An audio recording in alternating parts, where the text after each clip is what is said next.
Hey everyone, welcome back to Brass Hall Bartender Bartender Sessions. I'm Eric. I got one going out to all you MCU fans, anyone who likes something green, called the Incredible Hulk.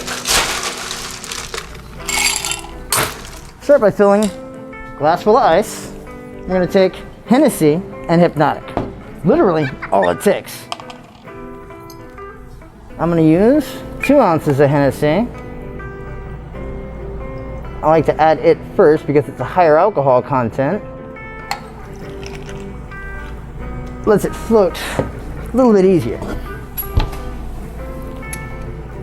The Hpnotiq has less alcohol, so it's going to want to filter downward. And just like that, watch the magic. Green. Incredible Hulk. Hulk smash, baby.